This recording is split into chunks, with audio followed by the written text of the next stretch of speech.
ಗೌರವಿಸಿದನು. ವೈಶಾಖಾಯನನು ಹೇಳಿದಂತೆ ರಾಜ ಜನಮೇಜಯನ ಕಲ್ಪನೆಯು ಅವನನ್ನು ತನ್ನ ನಿಷ್ಠಾವಂತ ಪ್ರಜೆಗಳಿಂದ ಸುತ್ತುವರಿದ ಯುಧಿಷ್ಠಿರನು ತನ್ನ ರಾಜ್ಯವನ್ನು ಧೃತರಾಷ್ಟ್ರ ಗಾಂಧಾರಿ ಮತ್ತು ವಿಧುವರ ವಶದಲ್ಲಿಟ್ಟ ದೃಶ್ಯಕ್ಕೆ ಕರೆದೊಯ್ಯಿತು. ತನ್ನ ರಾಜ್ಯವು ತನ್ನ ಹಿಂದಿನ ವೈಭವಕ್ಕೆ ಮರಳುತ್ತಿದ್ದಂತೆ ಯುಧಿಷ್ಠಿರನು ಚಿನ್ನ ಮತ್ತು ರತ್ನಗಳಿಂದ ಅಲಂಕರಿಸಲ್ಪಟ್ಟ ಭವ್ಯವಾದ ಸೋಫಾದ ಮೇಲೆ ಕುಳಿತಿದ್ದ ವಾಸುದೇವನಿಗೆ ಗೌರವ ಸಲ್ಲಿಸಲು ಹೊರಟನು. ಕೃಷ್ಣನ ಸೌಂದರ್ಯವು ಉದಯಿಸುತ್ತಿರುವ ಸೂರ್ಯನಂತೆ ಹೊಳೆಯಿತು. ಅವನ ನೀಲಿ ಬಣ್ಣವು ಪಾರಮಾರ್ಥಿಕ ವೈಭವವನ್ನು ಹೊರಹೊಮ್ಮಿಸಿತು. ಅವನ ಹೃದಯವು ಕೌಸ್ತುಭ ರತ್ನದಿಂದ ಹೊಳೆಯಿತು ಮತ್ತು ಸೂರ್ಯನು ದಿಗಂತದ ಕೆಳಗೆ ಮುಳುಗಿ ಭೂದೃಶ್ಯದ ಮೇಲೆ ಬೆಚ್ಚಗಿನ ಕಿತ್ತಳೆ ಬಣ್ಣದ ಹೊಳಪನ್ನು ಬೀಸಿದಾಗ ಯುಧಿಷ್ಠಿರನು ಆಳವಾದ ಧ್ಯಾನದಲ್ಲಿ ಕುಳಿತಿದ್ದ ತನ್ನ ಸಹೋದರ ವಾಸುದೇವನ ಬಳಿಗೆ ಹೋದನು. ವಾಸುದೇವನ ಕಣ್ಣುಗಳು ಭೌತಿಕ ಕ್ಷೇತ್ರವನ್ನು ಮೀರಿ ನೋಡುತ್ತಿರುವಂತೆ ಕಾಣುತ್ತಿದ್ದಂತೆ ಗಾಳಿಯು ಪಾರಮಾರ್ಥಿಕ ಶಕ್ತಿಯಿಂದ ತುಂಬಿತ್ತು. ಅಳೆಯಲಾಗದ ಪರಾಕ್ರಮವೇ. ಯುಧಿಷ್ಠಿರನ ಧ್ವನಿಯು ಪಿಸುಗುಟ್ಟುತ್ತಾ, ಇದು ಎಷ್ಟು ಅದ್ಭುತವಾಗಿದೆ! ನೀನು ಚಿಂತನೆಯಲ್ಲಿ ಕಳೆದು ಹೋಗಿದ್ದೇನೆ ಮತ್ತು ನಾನು ಆಶ್ಚರ್ಯದಿಂದ ತುಂಬಿಕೊಂಡಿದ್ದೇನೆ. ನಿನ್ನ ಇಂದ್ರಿಯಗಳು ನಿಶ್ಚಲವಾಗಿವೆ. ನಿನ್ನ ಮನಸ್ಸು ನಿನ್ನ ತಿಳುವಳಿಕೆಯೊಳಗೆ ಕೇಂದ್ರೀಕೃತವಾಗಿದೆ. ವಾಸುದೇವನ ಕಣ್ಣುಗಳು ನಿಧಾನವಾಗಿ ತೆರೆದವು ಮತ್ತು ಅವನು ಮೃದುವಾದ ನಗುವಿನೊಂದಿಗೆ ಯುಧಿಷ್ಠಿರನತ್ತ ನೋಡಿದನು. ನನ್ನ ಪ್ರಿಯ ಸಹೋದರ ವಾಸುದೇವನು ಹೇಳಿದನು, ನಾನು ತನ್ನ ಬಾಣಗಳ ಹಾಸಿಗೆ ಮೇಲೆ ಮಲಗಿರುವ ಆ ಮಹಾನ್ ಯೋಧರಾದ ಭೀಷ್ಮನ ಬಗ್ಗೆ ಯೋಚಿಸುತ್ತಿದ್ದೆ. ಅವನ ಮನಸ್ಸು ನನ್ನ ಆಲೋಚನೆಗಳಿಂದ ಮುಳುಗಿದೆ ಮತ್ತು ನಾನು ಅವನ ಬಗ್ಗೆ ಯೋಚಿಸಬೇಕು.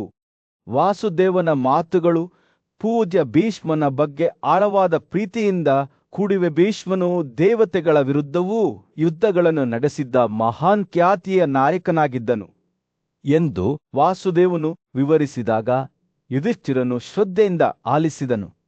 ಅವರು ಹೊರಬರಲು ಹೊರಟಿರುವ ಮಿಂಕಿಯಂತೆ ಇದ್ದಾನೆ ಎಂದು ವಾಸುದೇವನು ಹೇಳಿದನು ಮತ್ತು ಅವನ ಮನಸ್ಸು ನನ್ನ ಬಗೆಗಿನ ಆಲೋಚನೆಗಳಿಂದ ಆವರಿಸಲ್ಪಟ್ಟಿದೆ. ವಸುದೇವನ ಮಾತುಗಳು ಯುಧಿಷ್ಠಿರನ ಹೃದಯದಲ್ಲಿ ಏನನ್ನೋ ಹುಟ್ಟು ಹಾಕಿದವು. ಭೀಷ್ಮನು ನಿಜವಾಗಿಯೂ ಒಬ್ಬ ಮಹಾನ್ ಆತ್ಮ ಎಂದು ಆತನಿಗೆ ತಿಳಿದಿತ್ತು ಮತ್ತು ತುಂಬಾ ತಡವಾಗುವ ಮೊದಲೇ ಆತನನ್ನು ಭೇಟಿಯಾಗಲು ಆತನಿಗೆ ಒತ್ತಾಯವಾಯಿತು. ನಾವು ಈಗ ಭೀಷ್ಮನ ಬಳಿಗೆ ಹೋಗಬೇಕು ಎಂದು ವಾಸುದೇವನು ಹೇಳಿದನು. ಆತನ ಧ್ವನಿಯು ತುರ್ತು ಸ್ಥಿತಿಯಿಂದ ತುಂಬಿತ್ತು. ಯುಧಿಷ್ಠಿರನು ಸಮ್ಮತಿಯಿಂದ ತಲೆಯಾಡಿಸಿದನು ಮತ್ತು ಅವರು ಒಟ್ಟಾಗಿ ವಾಸುದೇವನ ಪಕ್ಕದಲ್ಲಿ ಕುಳಿತಿದ್ದ ಸಾತ್ಯಕಿಯ ಬಳಿಗೆ ಬಂದರು. ವಾಸುದೇವನು ಆಜ್ಞಾಪಿಸಿದಂತೆ ನನ್ನ ರಥವು ಜೋಡಿಯಾಗಿರಲಿ ಮತ್ತು ಸಾತ್ಯಕಿಯು ಅಗತ್ಯವಾದ ವ್ಯವಸ್ಥೆಗಳನ್ನು ಮಾಡಲು ಬೇಗನೆ ಹೊರಟನು. ರಥವು ಸಿದ್ಧವಾಗುತ್ತಿದ್ದಂತೆ ಯುಧಿಷ್ಠಿರನ ಹೃದಯವು ತನ್ನ ಸಹೋದರನ ಮೇಲಿನ ಭಕ್ತಿಯಿಂದ ಉಬ್ಬಿಕೊಂಡಿತ್ತು. ವಾಸುದೇವನು ಕೇವಲ ನಶ್ವರ ವ್ಯಕ್ತಿಯಲ್ಲ, ಆದರೆ ದೈವಿಕ ಉಪಸ್ಥಿತಿಯಾಗಿದ್ದು ಮಾನವೀಯತೆಯನ್ನು ನೀತಿಯ ಹಾದಿಯಲ್ಲಿ ಮುನ್ನಡೆಸಲು ಭೂಮಿಯ ಮೇಲಿಳಿದನು ಎಂದು ಆತನಿಗೆ ತಿಳಿದಿತ್ತು. ಅವರು ಭೀಷ್ಮನ ದರ್ಶನಕ್ಕೆ ಹೊರಟಾಗ ಸೂರ್ಯನು ಆಕಾಶದಲ್ಲಿ ಮುಳುಗಿ ಹೋದನು. ಮುಂದೆ ಏನಾಗುತ್ತದೆಯೋ ಎಂಬ ನಿರೀಕ್ಷೆಯಲ್ಲಿ ಬ್ರಹ್ಮಾಂಡವು ತನ್ನ ಉಸಿರನ್ನು ಹಿಡಿದಿಟ್ಟುಕೊಂಡಂತೆ ಗಾಳಿಯು ಕಾಯುತ್ತಿದ್ದ ಮೌನದಿಂದ ತುಂಬಿತ್ತು. ಅವನ ಮೊಮ್ಮಗ ಜನಮೇಜಯನ ಸಮ್ಮುಖದಲ್ಲಿ ವೈಶಂಪಾಯನನು ಭೀಷ್ಮನ ಅಂತಿಮ ಕ್ಷಣಗಳ ಕಥೆಯನ್ನು ವಿವರಿಸಲು ಪ್ರಾರಂಭಿಸಿದನು. ಸೂರ್ಯನು ತನ್ನ ಅಯನಾಂತದ ಬಿಂದುವನ್ನು ತಲುಪಿ ತನ್ನ ಉತ್ತರದ ಪಥವನ್ನು ಪ್ರಾರಂಭಿಸಿದಾಗ ಬಾಣಗಳ ಹಾಸಿಗೆಯ ಮೇಲೆ ಮಲಗಿದ್ದ ಭೀಷ್ಮನು ತನ್ನ ಮನಸ್ಸನ್ನು ಬಹಳ ಏಕಾಗ್ರತೆಯಿಂದ ಕೇಂದ್ರೀಕರಿಸಿದನು. ವ್ಯಾಸ, ನಾರದ ದೇವಸ್ಥಾನ, ಜೈಮಿನಿ, ಪೈಲ, ಸಂದಿಲ್ಯ ದೇವರಥ, ಮೈತ್ರೇಯ ಮತ್ತು ಇತರ ಅನೇಕ ಗಣ್ಯ ಬ್ರಾಹ್ಮಣರಿಂದ ಸುತ್ತುವರಿದ ಭೀಷ್ಮನ ದೇಹವು ಸೂರ್ಯನಂತೆಯೇ ಆಂತರಿಕ ಹೊಳಪಿನಿಂದ ಹೊಳೆಯಿತು. ಗಾಳಿಯು ಚಂದನದ ಸಿಹಿ ಪರಿಮಳ ಮತ್ತು ವೈದಿಕ ಮಂತ್ರಗಳ ಮೃದುವಾದ ಪಟ್ಟಣದಿಂದ ತುಂಬಿತ್ತು. ಭಕ್ತಿಯಿಂದ ತನ್ನ ಕಣ್ಣುಗಳನ್ನು ಮುಚ್ಚಿಟ್ಟುಕೊಂಡಿದ್ದ ಭೀಷ್ಮನು ಯೋಗದ ದೈವಿಕ ದೇವನಾದ ಕೃಷ್ಣನನ್ನು ಸ್ತುತಿಸಲು ಪ್ರಾರಂಭಿಸಿದನು. ಸಭೆಯ ಮೂಲಕ ಪ್ರತಿಧ್ವನಿಸುವ ಧ್ವನಿಯೊಂದಿಗೆ ಓ ಕೃಷ್ಣ ಅವನು ಹಾಡಿದನು, ನಾನು ನಿನ್ನ ಆಶ್ರಯವನ್ನು ಬಯಸುತ್ತೇನೆ. ಓ ಸಾರ್ವತ್ರಿಕ ಆತ್ಮ ಮತ್ತು ಎಲ್ಲಾ ಜೀವಿಗಳ ದೇವರು, ನೀನು ಶುದ್ಧ ಮತ್ತು ಶುದ್ಧತೆಯ ಆತ್ಮ ಎಲ್ಲವನ್ನು ಮೀರಿದವನು. ನೀನು ಮಾನವ ಗಳಿಕೆಗೆ ಮೀರಿದ ಪರಮದೇವರು. ಭೀಷ್ಮನು ಹಾಡುವುದನ್ನು ಮುಂದುವರೆಸಿದಾಗ ಅವನ ಮಾತುಗಳು ನದಿಯಂತೆ ಸುರಿಯುತ್ತಿದ್ದವು. ಕೃಷ್ಣನನ್ನು ಅತ್ಯುನ್ನತವಾದ ಆರಂಭ ಅಥವಾ ಅಂತ್ಯವಿಲ್ಲದ ಮತ್ತು ಬ್ರಹ್ಮಾಂಡದ ಎಲ್ಲದರ ಸೃಷ್ಟಿಕರ್ತ ಎಂದು ವಿವರಿಸಿದವು. ಅವನು ಕೃಷ್ಣನ ದೈವಿಕ ಸ್ವಭಾವದ ಬಗ್ಗೆ ಮರ್ತ್ಯ ಇಂದ್ರಿಯಗಳು ಮತ್ತು ತಿಳುವಳಿಕೆಯ ವ್ಯಾಪ್ತಿಯನ್ನು ಮೀರಿ ಮಾತನಾಡುತ್ತಿದ್ದನು. ಸಭೆಯು ಶ್ರದ್ಧೆಯಿಂದ ಆಲಿಸಿತು. ಅಗಲಿದ ಭೀಷ್ಮನ ಬಗ್ಗೆ ಅವರ ಹೃದಯಗಳು ಗೌರವದಿಂದ ತುಂಬಿದವು. ಭೀಷ್ಮನ ಮಾತುಗಳು ಅವನ ಆತ್ಮದ ಭೂದೃಶ್ಯದ ಮೂಲಕ ಹರಿಯುವ ಪ್ರಬಲ ನದಿಯಂತೆ ತಮ್ಮದೇ ಆದ ಜೀವನವನ್ನು ಹೇಗೆ ತೆಗೆದುಕೊಳ್ಳುತ್ತವೆ ಎಂಬುದನ್ನು ವೈಶಂಪಾಯನನು ವಿವರಿಸಿದನು. ಭೀಷ್ಮನ ಸ್ತೋತ್ರಗಳು ಕೃಷ್ಣನನ್ನು ಅನೇಕ ರೂಪಗಳಲ್ಲಿ ಜನಿಸಿದವನು, ಆದರೆ ಬದಲಾಗದೆ ಮತ್ತು ಬದಲಾಗದೆ ಉಳಿದವನು ಎಂದು ಹೇಳುತ್ತವೆ. ಆತನು ಬ್ರಹ್ಮಾಂಡವು ಇರುವ ಕೋಶವಾಗಿದ್ದನು ಮತ್ತು ಸೃಷ್ಟಿಸಿದ ಎಲ್ಲಾ ವಸ್ತುಗಳು ಆತನಲ್ಲಿ ವಾಸಿಸುತ್ತಿದ್ದವು. ಭೀಷ್ಮನು ಕೃಷ್ಣನನ್ನು ಬ್ರಹ್ಮಾಂಡದ ರಕ್ಷಕನಾದ ಅಸುರರ ವಧೆಗಾರ ಮತ್ತು ಎಲ್ಲಾ ದುಃಖಗಳಿಗೆ ಸರ್ವೋಚ್ಚ ರಾಮಬಾಣ ಎಂದು ಬಣ್ಣಿಸಿದನು. ಸೂರ್ಯನು ತನ್ನ ಉತ್ತುಂಗವನ್ನು ತಲುಪುತ್ತಿದ್ದಂತೆ ಭೀಷ್ಮನ ಅಂತಿಮ ಸ್ತೋತ್ರವು ಆರೋಹಣದಂತೆ ಮೇಲೇರಿತು. ಸಮ್ಮೇಳನದಲ್ಲಿ ಪಾರಮಾರ್ಥಿಕ ಸೌಂದರ್ಯದೊಂದಿಗೆ ಪ್ರತಿಧ್ವನಿಸಿತು. ಓ ಕೃಷ್ಣನೇ, ನಿನಗೆ ವಂದನೆಗಳು. ಅವನು ಹಾಡಿದನು, ಸೂರ್ಯನ ಆತ್ಮ ಅಸುರರ ಕೊಲೆಗಾರ ಮತ್ತು ಮರ್ತ್ಯ ಗ್ರಹಿಕೆಯನ್ನು ಮೀರಿದವನು ಸೋಮನಾಗಿ ನಿನ್ನ ರೂಪದಲ್ಲಿ ನಿನಗೆ ವಂದನೆಗಳು. ದೇವರುಗಳು ಮತ್ತು ಪಿತೃಗಳನ್ನು ಸಮಾನವಾಗಿ ತೃಪ್ತಿಪಡಿಸುತ್ತದೆ. ಸಭೆಯು ಭಯದಿಂದ ಆಲಿಸಿತು. ಅವರ ಹೃದಯಗಳು ಭೀಷ್ಮನ ಅಂತಿಮ ಸ್ತೋತ್ರಗಳಿಂದ ಪ್ರಶಂಸಿಸಲ್ಪಟ್ಟ ದೈವಿಕ ಕೃಷ್ಣನ ಬಗೆಗಿನ ಗೌರವದ ಭಾವನೆಯಿಂದ ತುಂಬಿದವು ಮತ್ತು ಆದ್ದರಿಂದ ಅವರ ಮಾತುಗಳು ಶಾಶ್ವತವಾಗಿ ಪ್ರತಿಧ್ವನಿಸುವುದರೊಂದಿಗೆ ಭೀಷ್ಮನ ಆತ್ಮವು ದೈವಿಕ ಕ್ಷೇತ್ರಕ್ಕೆ ಏರಿತು. ಭಕ್ತಿ ಮತ್ತು ಸ್ತುತಿಯ ಪರಂಪರೆಯನ್ನು ಬಿಟ್ಟು ಹೋಯಿತು. ಅದು ಮುಂದಿನ ಪೀಳಿಗೆಗೆ ನೆನಪಿನಲ್ಲಿ ಉಳಿಯುತ್ತದೆ. ಸೂರ್ಯನು ಕುರುಕ್ಷೇತ್ರದ ವಿಶಾಲ ವಿಸ್ತಾರದ ಮೇಲೆ ಉದಯಿಸುತ್ತಿದ್ದಂತೆ ಒಂದು ಸ್ತಬ್ಧವಾದ ಮೆರವಣಿಗೆಯು ಯುದ್ಧಭೂಮಿಯತ್ತ ಸಾಗಿತು. ಅದರ ಮುಂಭಾಗದಲ್ಲಿ ರಾಜ ಯುಧಿಷ್ಠಿರ ಮತ್ತು ಅವನ 4 ಸಹೋದರರಾದ ಪಾಂಡವರು ಸುತ್ತುವರೆದಿರುವ ಬಲಶಾಲಿ ಕೃಷ್ಣ ಋಷಿಕೇಶನನ್ನು ಸವಾರಿ ಮಾಡಿದವು. ಅವಳ ಹಿಂದೆ ಕೃಪಾ ಮತ್ತು ಇತರ ಪ್ರಸಿದ್ಧ ಯೋಧರನ್ನು ಹಿಂಬಾಲಿಸಿದರು. ಅವರ ರಥಗಳು ವರ್ಣರಂಜಿತ ಮಾನದಂಡಗಳು ಮತ್ತು ಧ್ವಜಗಳಿಂದ ಅಲಂಕರಿಸಲ್ಪಟ್ಟವು. ಮೈದಾನದಾದ್ಯಂತ ವೇಗವಾಗಿ ಹಾರಿಹೋದವು. ಅವರ ಮುಂದಿರುವ ಭೂದೃಶ್ಯವು ಈ ಭೂಮಿಯನ್ನು ಧ್ವಂಸಗೊಳಿಸಿದ ವಿನಾಶಕಾರಿ ಯುದ್ಧದ ಭೀಕರ ಸ್ಮರಣೆಯಾಗಿತ್ತು. ಭೂಮಿಯು ಕೂದಲು, ಮಜ್ಜೆ ಮತ್ತು ಮೂಳೆಗಳ ದಟ್ಟವಾದ ಪದರದಿಂದ ಆವೃತವಾಗಿತ್ತು.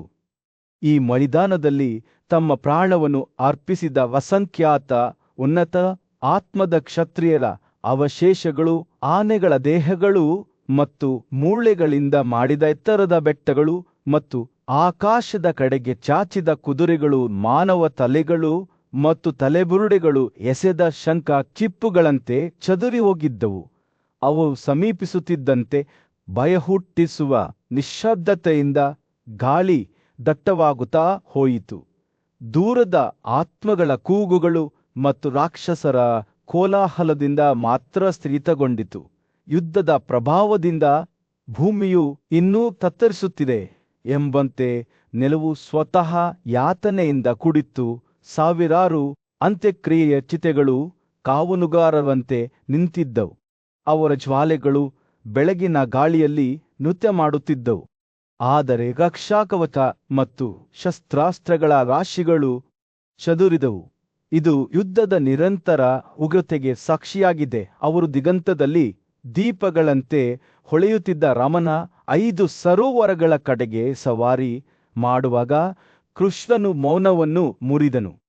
ಇಗೋ, ಯುಧಿಷ್ಠಿರ ಅವನ ಧ್ವನಿಯು ಮೈದಾನದಾದ್ಯಂತ ಸಾಗುತ್ತಿತ್ತು. ಮಹಾನ್ ಜಮದಗ್ನಿಯ ಮಗನಾದ ರಾಮನು ತನ್ನ ಪೂರ್ವಜರಿಗೆ ಕ್ಷತ್ರಿಯರ ರಕ್ತವನ್ನು ಯಜ್ಞದ ಅರ್ಪಣೆಯಾಗಿ ಬಳಸಿದ ಸ್ಥಳವಿದೆ. ಕೃಷ್ಣನ ಮಾತುಗಳು ಸವಾಲಿನಂತೆ ಗಾಳಿಯಲ್ಲಿ ತೂಗಾಡುತ್ತಿದ್ದವು ಮತ್ತು ಯುಧಿಷ್ಠಿರನ ಕುತೂಹಲವು ಕೆರಳಿತು. ಕೃಷ್ಣ, ನನಗೆ ಹೇಳು. ಸಂಶಯವಾದ ಅವನ ಧ್ವನಿಯಲ್ಲಿ ಕೇಳಿದ ಯುಧಿಷ್ಠಿರ ರಾಮನು ಕ್ಷತ್ರಿಯ ಪದ್ಧತಿಯನ್ನು 3 ಬಾರಿ 7 ಬಾರಿ ನಿರ್ಮೂಲನೆ ಮಾಡಲು ಹೇಗೆ ಸಾಧ್ಯವಾಯಿತು? ಅವ ಸಂತತಿಯು ನಾಶವಾದಂತೆ ಕಂಡುಬಂದಾಗ ಅದು ಹೇಗೆ ತನ್ನನ್ನು ತಾನು ಪುನರುಜ್ಜೀವನಗೊಳಿಸಿಕೊಂಡಿತು? ಪ್ರಶ್ನೆಯು ಗಾಳಿಯಲ್ಲಿ ಸವಾಲಿನಂತೆ ತೂಗಾಡಿತು ಮತ್ತು ಕೃಷ್ಣನ ಪ್ರತಿಕ್ರಿಯೆಯು ಅವನ ಹಿಂದೆ ಸವಾರಿ ಮಾಡಿದ ಎಲ್ಲರ ಗಮನವನ್ನು ಸೆಳೆಯಿತು. ಅವನು ರಾಮನ ವಿಜಯದ ಕಥೆಯನ್ನು ವಿವರಿಸಲು ಪ್ರಾರಂಭಿಸಿದಾಗ ಕೃಷ್ಣನ ಕಣ್ಣುಗಳು ಹೊಳೆಯುತ್ತಿದ್ದವು. ರಾಮನು ಭೂಮಿಯನ್ನು ಕ್ಷತ್ರಿಯರ ಉಪದ್ರವದಿಂದ 3 ಬಾರಿ 7 ಬಾರಿ ಬಿಡುಗಡೆ ಮಾಡಿದಾಗ ಅವನು ತನ್ನ ಕಾರ್ಯಕ್ಕೆ ಮರಳಿದನು. ಭೂಮಿಯನ್ನು ಮತ್ತೊಮ್ಮೆ ಶುದ್ಧೀಕರಿಸಲು ನಿರ್ಧರಿಸಿದನು. ಕೃಷ್ಣನ ಮಾತುಗಳು ಯುಧಿಷ್ಠಿರನ ಮನಸ್ಸಿನಲ್ಲಿ ಒಂದು ಎದ್ದುಕಾಣುವ ಚಿತ್ರಣವನ್ನು ಚಿತ್ರಿಸಿದವು. ಅದೇ ದೃಶ್ಯಗಳು ಅವನ ಮುಂದೆ ತೆರೆದುಕೊಳ್ಳುತ್ತಿವೆ. ಯುಧಿಷ್ಠಿರನು ಸ್ಪಷ್ಟೀಕರಣವನ್ನು ಕೋರಿದನು. ಆದರೆ ರಾಮನು ಕ್ಷತ್ರಿಯ ಆದೇಶವನ್ನು ಹೇಗೆ ನಿರ್ಮೂಲನೆ ಮಾಡಿದನು? ಇದಕ್ಕೆ ಕಾರಣವೇನು? ಹಿಂದಿನ ಕಾಲದಲ್ಲಿ ರಾಜ ವಾಸುದೇವನು ರಾಜಕುಮಾರ ಅರ್ಜುನನೊಂದಿಗೆ ಭೃಗು ರಾಜವಂಶದ ಪ್ರಬಲ ಯೋಧನಾದ ರಾಮನ ವಂಶಾವಳಿಯ ಬಗ್ಗೆ ಒಂದು ಕಥೆಯನ್ನು ಹಂಚಿಕೊಂಡನು. ಈ ಕಥೆಯು ರಾಜನಾದ ಜಾದುಗೆಂಬ ರಾಜನೊಂದಿಗೆ ಪ್ರಾರಂಭವಾಯಿತು.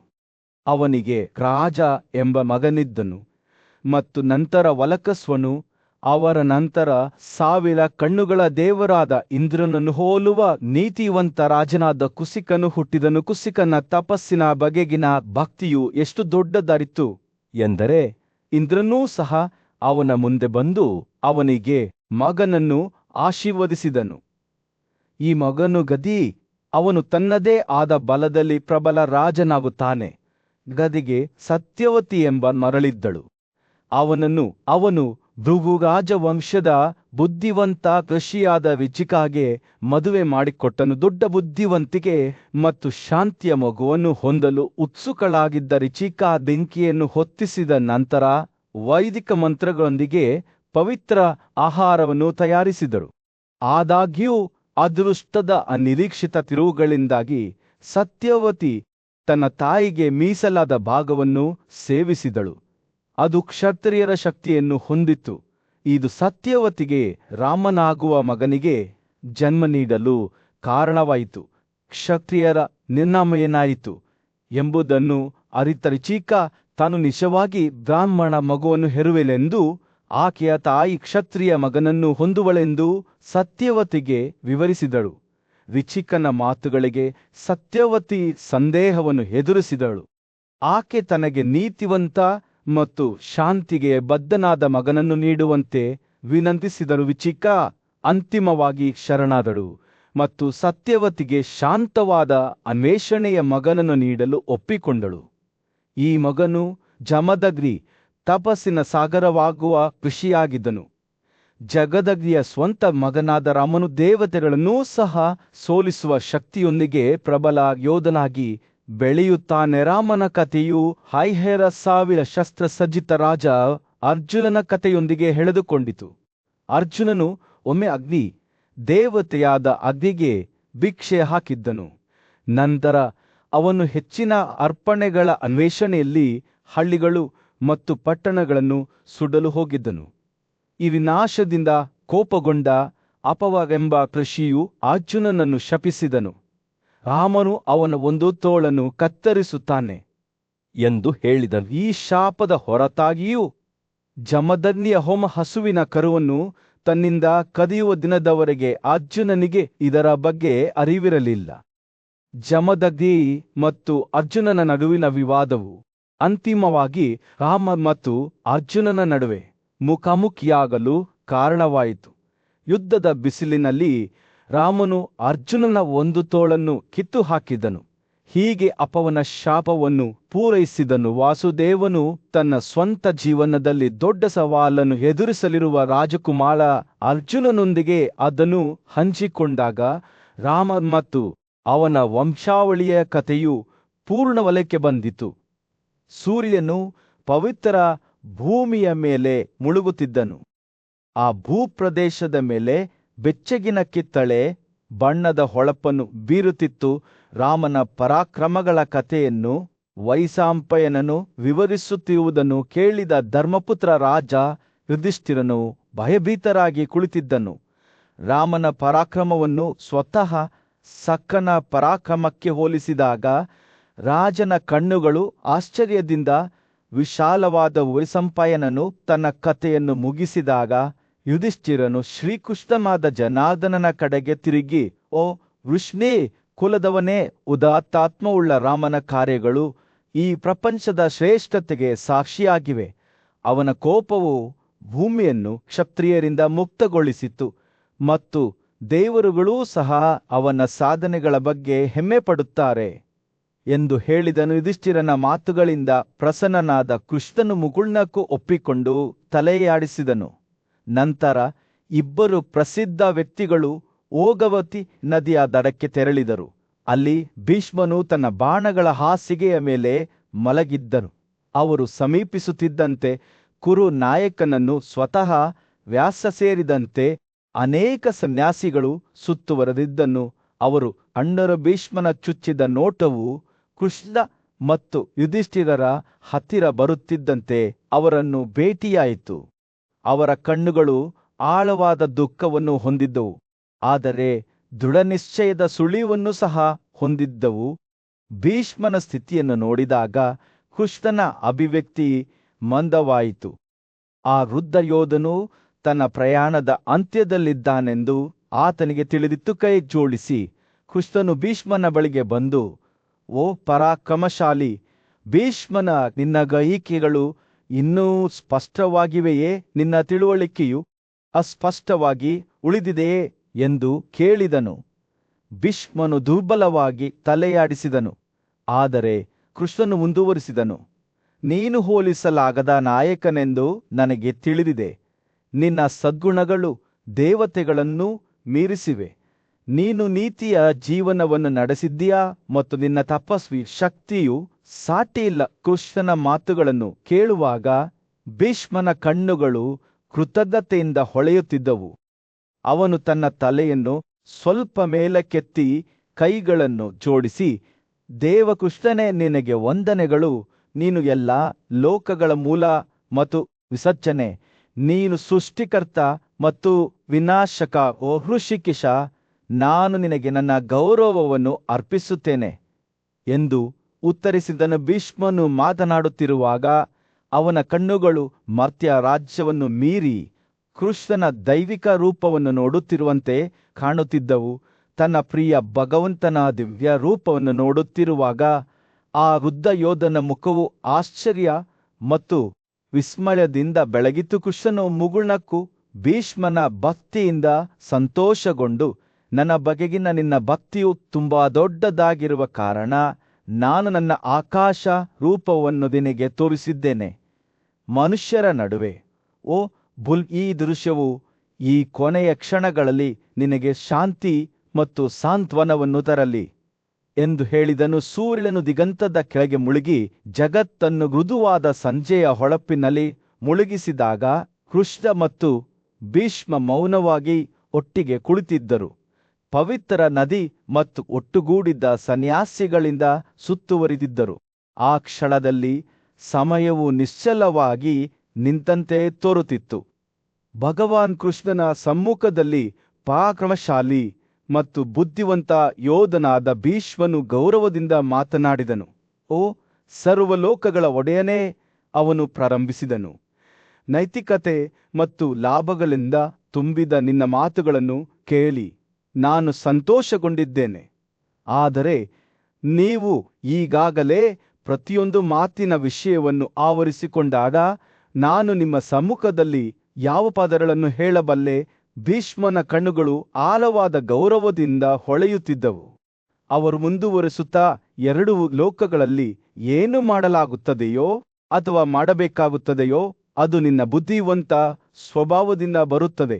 ಓ ದೇವರೇ, ದೇವರುಗಳ ಮುಖ್ಯಸ್ಥನ ಮುಂದೆ ಸ್ವರ್ಗದ ಬಗ್ಗೆ ಮಾತನಾಡಲು ಸಮರ್ಥನಾದ ವ್ಯಕ್ತಿಯು ಖಂಡಿತವಾಗಿಯೂ ನಿನ್ನ ಸಮ್ಮುಖದಲ್ಲಿ ನೈತಿಕತೆ ಮತ್ತು ಆನಂದ ಮತ್ತು ಲಾಭದ ಬಗ್ಗೆ ಮಾತನಾಡಬಹುದು. ಭೀಷ್ಮನು ಮಾತನಾಡುತ್ತಿದ್ದಂತೆ ಅವನ ದೇಹವು ದುರ್ಬಲಗೊಳ್ಳತೊಡಗಿತು. ಬಾಣದ ಗಾಯಗಳಿಂದಾಗಿ ಅವನ ಕೈಗಳು ನಡುಗುತ್ತಿದ್ದವು. ಅವನ ತಿಳುವಳಿಕೆಯು ಮಸುಕಾಗಿತ್ತು ಮತ್ತು ಅವನ ಧ್ವನಿಯು ದುರ್ಬಲಗೊಂಡಿತ್ತು. ಅವನು ಮುಂದುವರಿಸಿದಂತೆ, ಓ ಮಧುವಿನ ವಧುವೆ, ಈ ಗಾಯಗಳ ನೋವಿನಿಂದ ನನ್ನ ಮನಸ್ಸು ಹೇಳಿದೆ.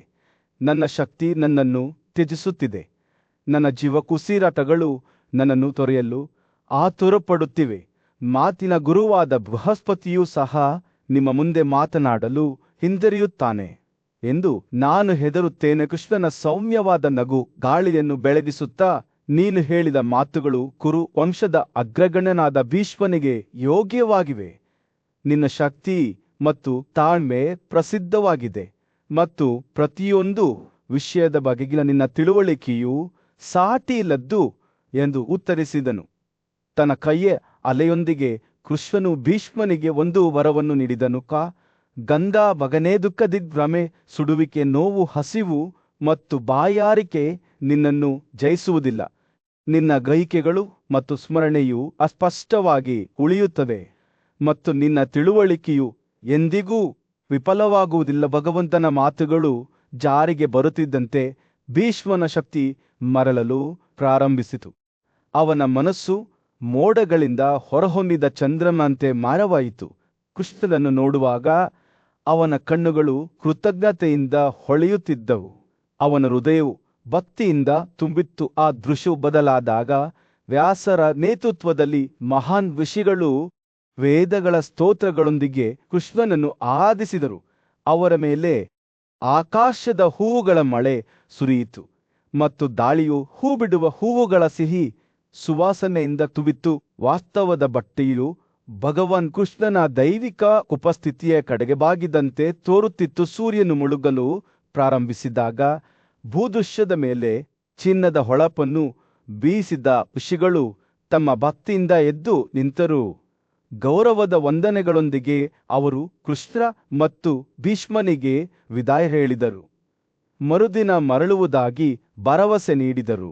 ಆದ್ದರಿಂದ ಸಂತೋಷ ಮತ್ತು ಭಕ್ತಿಯಿಂದ ತುಂಬಿದ ಹೃದಯಗಳೊಂದಿಗೆ ಅವರು ತಮ್ಮ ವಾಸಸ್ಥಾನಗಳಿಗೆ ತೆರಳಿದರು. ಕೃಷ್ಣ ಮತ್ತು ಪಾಂಡವರು ತಮ್ಮ ನಿಷ್ಠಾವಂತ ಸ್ನೇಹಿತರಾದ ಸಾತ್ಯಕಿ ಮತ್ತು ಸಂಶಯರ ಜೊತೆಗೂಡಿ ಹೊರಡಲು ಸಿದ್ಧರಾದರು.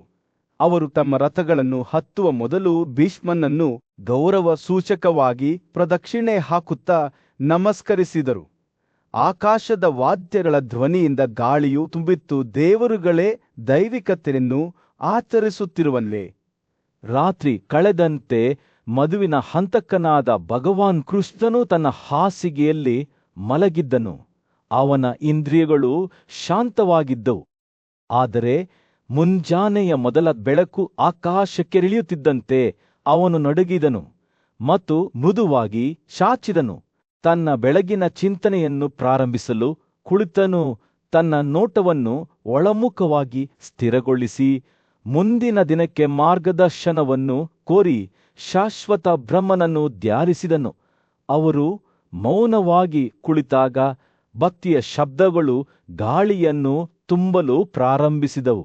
ಅವರ ಕೋಣೆಗಳ ಹೊರಗೆ ನುರಿತ ಸಂಗೀತಗಾರರು ಮತ್ತು ಕವಿಗಳ ಒಂದು ಗುಂಪು ಜಮಾಯಿಸಿತ್ತು.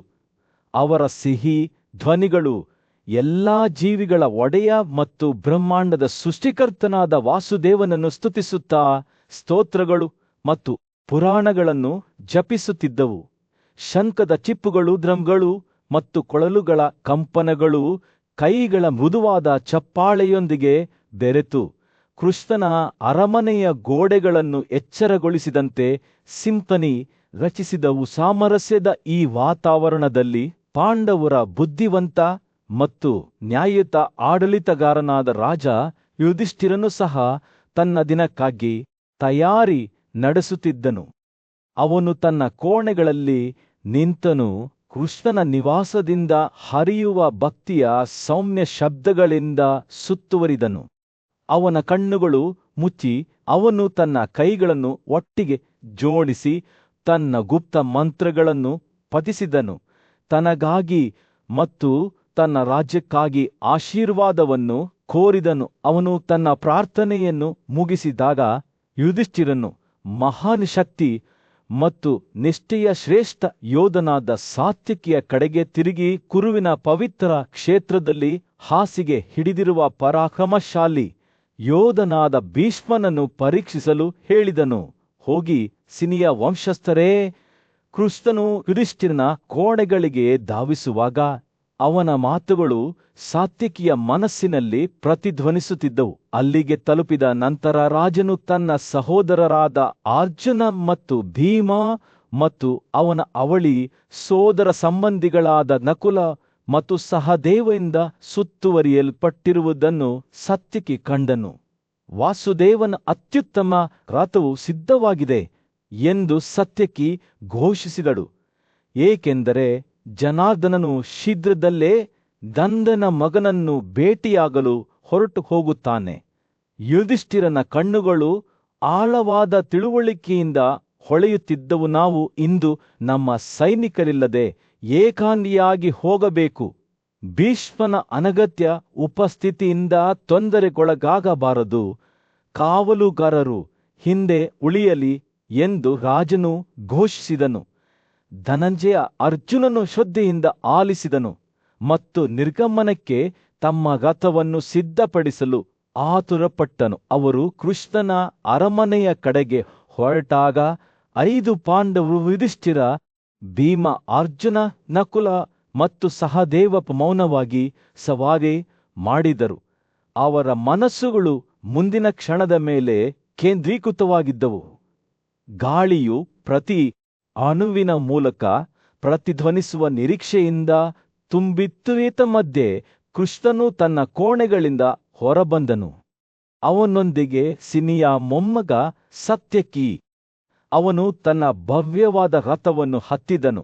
ಅದರ ಚಕ್ರಗಳು ಅಮೂಲ್ಯ ರತ್ನಗಳಿಂದ ಅಲಂಕರಿಸಲ್ಪಟ್ಟವು ಮತ್ತು ಅದರ ಗದ್ದಲವು ಗುಡುಗುಗಳಂತೆ ಪ್ರತಿಧ್ವನಿಸಿತು. ಅವರು ರಸ್ತೆಯಲ್ಲಿ ಭೇಟಿಯಾದಾಗ ಇಬ್ಬರು ಸ್ನೇಹಿತರು ಬೆಚ್ಚಗಿನ ಶುಭಾಶಯಗಳನ್ನು ವಿನಿಮಯ ಮಾಡಿಕೊಂಡರು. ಅವರ ಕಣ್ಣುಗಳು ಪ್ರೀತಿಯಿಂದ ಹೊಳೆಯುತ್ತಿದ್ದವು. ಆ ಮಹಾನ್ ಯೋಧ ಭೀಷ್ಮನ ಜೀವನದ ಮೇಲೆ ಸೂರ್ಯನು ಅಸ್ತಮಿಸಿದ್ದನು ಮತ್ತು ಅವನು ತನ್ನ ಬಾಣಗಳ ಹಾಸಿಗೆಯ ಮೇಲೆ ಮಲಗಿದ್ದಾಗ ಪಾಂಡುವಿನ ಪುತ್ರರಿಂದ ಸುತ್ತುವರಿದ ಬುದ್ಧಿವಂತರು ಮತ್ತು ರಾಜರ ಒಂದು ಗುಂಪು ಆ ಸ್ಥಳಕ್ಕೆ ಆಗಮಿಸಿತು. ಅವರಲ್ಲಿ ದೇವರಂತಹ ಗುಣಲಕ್ಷಣಗಳನ್ನು ಹೊಂದಿದ್ದ ನಾರದನು ಕೂಡ ಇದ್ದ. ಗುಂಪಿನೊಂದಿಗೆ ಮಾತನಾಡುವ ಮೊದಲು ಒಂದು ಕ್ಷಣ ಯೋಚಿಸಿದನು. ನಾರದನು, ನೈತಿಕತೆ ಮತ್ತು ಧರ್ಮದ ವಿಷಯಗಳ ಬಗ್ಗೆ ನೀವು ಭೀಷ್ಮನನ್ನು ಪ್ರಶ್ನಿಸುವ ಸಮಯ ಬಂದಿದೆ, ಏಕೆಂದರೆ ಗಂಧನ ಮಗನು ಮುಳುಗುತ್ತಿರುವ ಸೂರ್ಯನಂತೆ ತನ್ನ ಜೀವ ಉಸಿರಾಟವನ್ನು ತ್ಯಜಿಸಲು ಹೊರಟಿದ್ದಾನೆ. ಅವನು ನಿಮ್ಮ ಮನಸ್ಸಿನಲ್ಲಿರುವ ಅನುಮಾನಗಳನ್ನು ನಿವಾರಿಸಲು ನೀವು ಅವನನ್ನು ನಿಮ್ಮೊಂದಿಗೆ ಚರ್ಚಿಸಲು ಕೇಳಿಕೊಳ್ಳಬೇಕು ಎಂದು ಹೇಳಿದನು. ರಾಜಕುಮಾರರು ಭೀಷ್ಮನ ಬಳಿಗೆ ಬಂದರು, ಆದರೆ ಆತನನ್ನು ಏನನ್ನೂ ಕೇಳಲು ತಮಗೆ ಸಾಧ್ಯವಾಗುತ್ತಿಲ್ಲವೆಂದು ಅರಿತುಕೊಂಡ ಅವರ ಮುಖಗಳು ಕುಸಿದು ಬಿದ್ದವು. ಪಾಂಡು, ಅವರ ಹಿರಿಯ ಮಗ ಯುಧಿಷ್ಠಿರನು ಕೃಷ್ಣನ ಕಡೆಗೆ ತಿರುಗಿ, ಓ ಮಧುವಿನ ವಧುವೆ, ನಿನ್ನನ್ನು ಹೊರತುಪಡಿಸಿ ಮೊಮ್ಮಗನನ್ನು ಪ್ರಶ್ನಿಸಲು ಬೇರೆ ಯಾರೂ ಇಲ್ಲ. ನೀನು ನಮ್ಮೆಲ್ಲರಲ್ಲಿ ಅಗ್ರಗಣ್ಯನಾಗಿದ್ದೀಯ ಮತ್ತು ನೀನು ಎಲ್ಲಾ ಕರ್ತವ್ಯ ಮತ್ತು ಅಭ್ಯಾಸಗಳನ್ನು ಬಲ್ಲವನಾಗಿದ್ದೀಯ ಎಂದು ಹೇಳಿದ ಪ್ರಖ್ಯಾತ ವಾಸುದೇವನಾದ ಕೃಷ್ಣನು ಭೀಷ್ಮನ ಬಳಿಗೆ ಬಂದು ಅವನೊಂದಿಗೆ ಸೌಮ್ಯವಾದ ಧ್ವನಿಯಲ್ಲಿ ಮಾತನಾಡಿದನು. ಓ ಅತ್ಯುತ್ತಮ ರಾಜರೇ, ನೀನು ಸಂತೋಷದಿಂದ ರಾತ್ರಿ ಕಳೆದಿದ್ದೀಯಾ? ನಿನ್ನ ತಿಳುವಳಿಕೆಯು ಅಸ್ಪಷ್ಟವಾಗಿದೆಯೇ? ನಿನ್ನ ಜ್ಞಾನವು ನಿನ್ನಲ್ಲಿ ಆಂತರಿಕ ಬೆಳಕಿನಿಂದ ಹೊಳೆಯುತ್ತದೆಯೇ? ಭೀಷ್ಮನ ಕಣ್ಣುಗಳು ಹೊಳೆಯುತ್ತಾ ಉತ್ತರಿಸಿದವು, ಹೇ ಕೇಶವ, ನಿನ್ನ ಕೃಪೆಯಿಂದ ಉರಿಯುವಿಕೆ, ದಿಗ್ಭ್ರಮೆ, ಆಯಾಸ, ದಣಿವು, ಅನಾರೋಗ್ಯ ಮತ್ತು ನೋವು ಎಲ್ಲವೂ ಒಂದೇ ದಿನದಲ್ಲಿ ನನ್ನನ್ನು ಬಿಟ್ಟು ಹೋಗಿವೆ. ನಾನು ಹಿಂದಿನ, ಪ್ರಸ್ತುತ ಮತ್ತು ಭವಿಷ್ಯದ ಎಲ್ಲವನ್ನೂ ನನ್ನ ಕೈಯಲ್ಲಿ ಇಟ್ಟ ಹಣ್ಣಿನಂತೆ ಸ್ಪಷ್ಟತೆಯಿಂದ ನೋಡುತ್ತೇನೆ. ಕೃಷ್ಣನು ಮುಗುಳ್ನಕ್ಕನು, ಅವನ ಕಣ್ಣುಗಳು ಅನುಮೋದನೆಯಿಂದ ಹೊಳೆಯುತ್ತಿದ್ದವು. ಓ ಭೀಷ್ಮ, ನಾನು ನಿನಗೆ ಆಕಾಶದ ತಿಳುವಳಿಕೆಯನ್ನು ನೀಡಿದ್ದೇನೆ. ಆದ್ದರಿಂದ ನಿನ್ನ ಖ್ಯಾತಿಯು ಭೂಮಿಯ ಮೇಲೆ ಹೆಚ್ಚಾಗುತ್ತದೆ. ಮನುಷ್ಯನ ಕೀರ್ತಿಯುವವರೆಗೆ ಅವನ ಸಾಧನೆಗಳು ಬದುಕುತ್ತವೆ ಎಂದು ಹೇಳಲಾಗುತ್ತದೆ. ನೈತಿಕತೆ ಮತ್ತು ಕರ್ತವ್ಯದ ಬಗ್ಗೆ ನಿನ್ನ ಪ್ರವಚನಗಳನ್ನು ಕೇಳಲು ಉತ್ಸುಕನಾಗಿ ರಾಜರ ನಿರ್ಜೀವ ಅವಶೇಷಗಳು ನಿನ್ನ ಸುತ್ತ ಕುಳಿತಿವೆ. ಭೀಷ್ಮನ ಮುಖವು ತಿಳುವಳಿಕೆಯಿಂದ ಬೆಳಗಿತು. ನನಗೆ ಆಕಾಶದ ತಿಳುವಳಿಕೆಯ ವರವನ್ನು ನೀಡಲಾಗಿದೆ ಎಂದು ಅವರು ಹೇಳಿದರು. ವೇದಗಳಲ್ಲಿ ಘೋಷಿಸಲಾದ ಎಲ್ಲಾ ಕರ್ತವ್ಯಗಳನ್ನು, ವೇದಾಂತಗಳಲ್ಲಿ ನಿಗದಿಪಡಿಸಿದ ಎಲ್ಲಾ ಕರ್ತವ್ಯಗಳನ್ನು ನಾನು ನೋಡುತ್ತೇನೆ. ನಿರ್ದಿಷ್ಟ ದೇಶಗಳಲ್ಲಿ ಮತ್ತು ನಿರ್ದಿಷ್ಟ ಬುಡಕಟ್ಟುಗಳು ಮತ್ತು ಕುಟುಂಬಗಳಲ್ಲಿ ಚಾತಿಯಲ್ಲಿರುವ ಕರ್ತವ್ಯಗಳು ಮತ್ತು ಆಚರಣೆಗಳ ಬಗ್ಗೆಯೂ ನಾನು ಪರಿಚಿತನಾಗಿದ್ದೇನೆ. ಕೃಷ್ಣನು ಮತ್ತೆ ಮಾತನಾಡಿದರು. ಅವನ ಧ್ವನಿಯು ಉತ್ಸಾಹದಿಂದ ತುಂಬಿತ್ತು. ಓ ಭೀಷ್ಮನೇ, ನಿನಗೆ ವಯಸ್ಸಾಗಿದೆ, ಆದರೆ ನಿನ್ನ ನಡವಳಿಕೆಯು ಶ್ರುತಿಗಳ ನಿಯಮಗಳಿಗೆ ಅನುಗುಣವಾಗಿದೆ. ನೀನು ನೈತಿಕತೆ ಮತ್ತು ಕರ್ತವ್ಯದ ವಿಜ್ಞಾನಗಳಲ್ಲಿ ಚೆನ್ನಾಗಿ ಪರಿಣಿತನಾಗಿದ್ದೀಯ. ಹುಟ್ಟಿನಿಂದ ನಿನ್ನಲ್ಲಿ ಯಾವುದೇ ಉಲ್ಲಂಘನೆಯನ್ನು ಯಾರೂ ಗಮನಿಸಿರಲಿಲ್ಲ. ಎಲ್ಲಾ ರಾಜರು ನಿನಗೆ ನೈತಿಕತೆ ಮತ್ತು ಕರ್ತವ್ಯದ ಎಲ್ಲಾ ವಿಜ್ಞಾನಗಳ ಪರಿಚಯವಿದೆ ಎಂದು ತಿಳಿದಿದ್ದಾರೆ. ಭೀಷ್ಮನ ಕಣ್ಣುಗಳು ಕೃತಜ್ಞತೆಯಿಂದ ಹೊಳೆಯುತ್ತಿದ್ದವು. ಅವರು ಉತ್ತರಿಸಿದರು, ಓ ಜನಾರ್ದನ, ನಾನು ಈ ವಿಷಯಗಳ ಬಗ್ಗೆ ಮಾತನಾಡುತ್ತೇನೆ. ನಾನು ಉನ್ನತ ಮಟ್ಟದಲ್ಲಿ ಪ್ರವಚನ ನೀಡುತ್ತೇನೆ.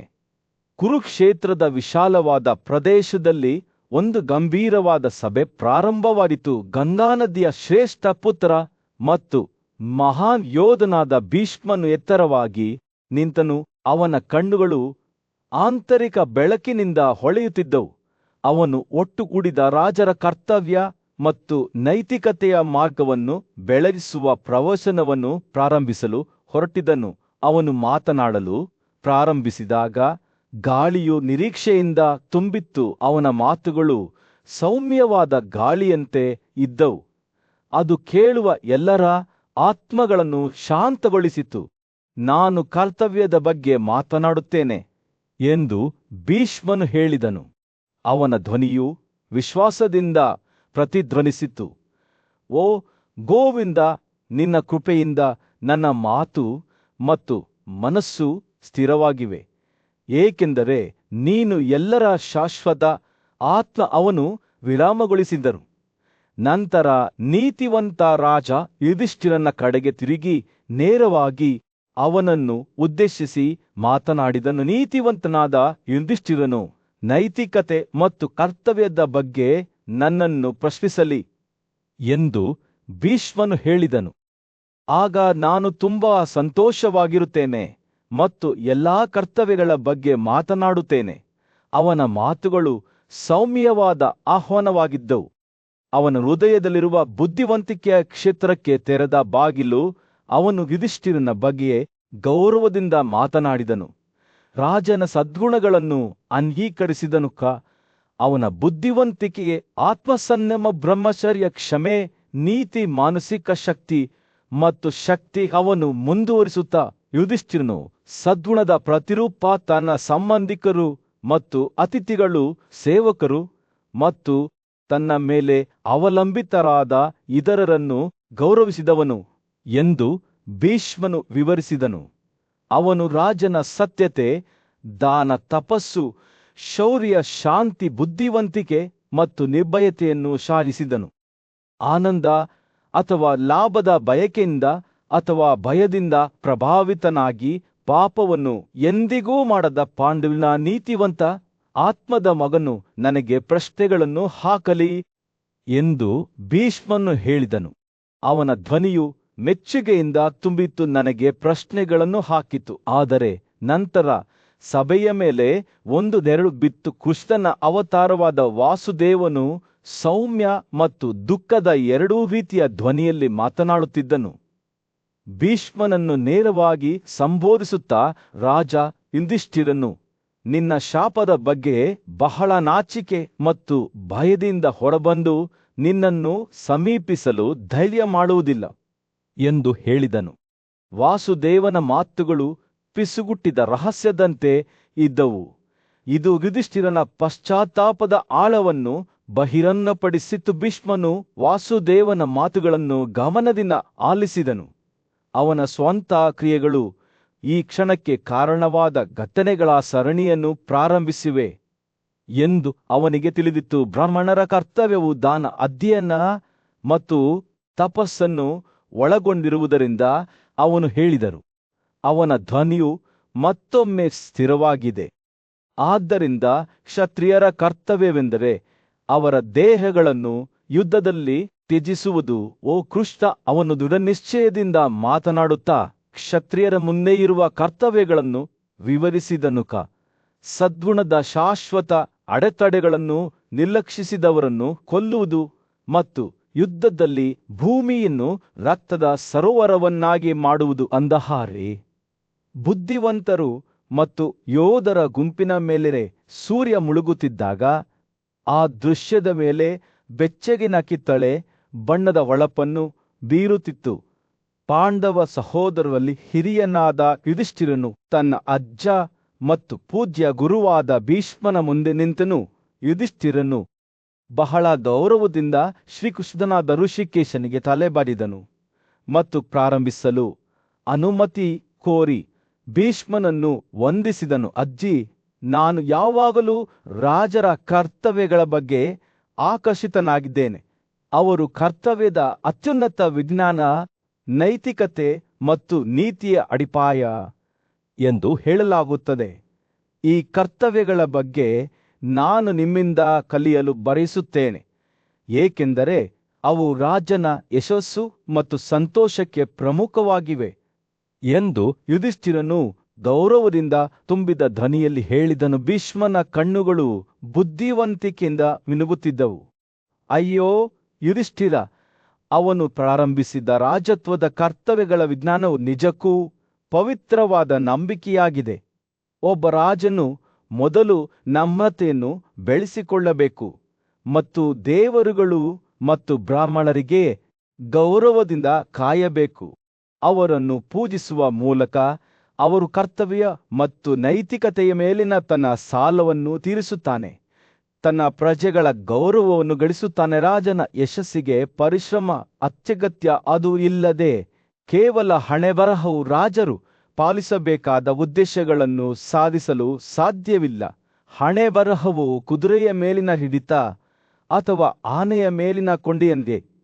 ಅವು ಮಾರ್ಗದರ್ಶನ ಮತ್ತು ನಿಯಂತ್ರಣವನ್ನು ನೀಡುತ್ತವೆ, ಆದರೆ ಪರಿಶ್ರಮವು ಫಲಿತಾಂಶವನ್ನು ತರುತ್ತದೆ ಎಂದು ಭೀಷ್ಮನು ಮುಂದುವರಿಸಿದಂತೆ ಯುಧಿಷ್ಠಿರನು ಶ್ರದ್ಧೆಯಿಂದ ಆಲಿಸಿದನು. ಭೀಷ್ಮನು ವಿರಮಿಸಿ ತನ್ನ ಮುಂದಿರುವ ಸಭೆಯನ್ನು ಅವಲೋಕಿಸಿದನು. ಸತ್ಯವು ರಾಜ ಕರ್ತವ್ಯಗಳ ಅಡಿಪಾಯವಾಗಿದೆ. ಸತ್ಯಕ್ಕೆ ಬದ್ಧನಾಗಿರುವ ರಾಜನು ಈ ಜೀವನದಲ್ಲಿ ಮತ್ತು ಮುಂದಿನ ಜೀವನದಲ್ಲಿ ಸಂತೋಷವನ್ನು ಕಂಡುಕೊಳ್ಳುತ್ತಾನೆ. ಋಷಿಗಳು ಸತ್ಯವನ್ನು ಎಲ್ಲಕ್ಕಿಂತ ಹೆಚ್ಚಾಗಿ ಗೌರವಿಸುತ್ತಾರೆ, ಏಕೆಂದರೆ ಅದು ಅವರ ಅತಿದೊಡ್ಡ ಸಂಪತ್ತು.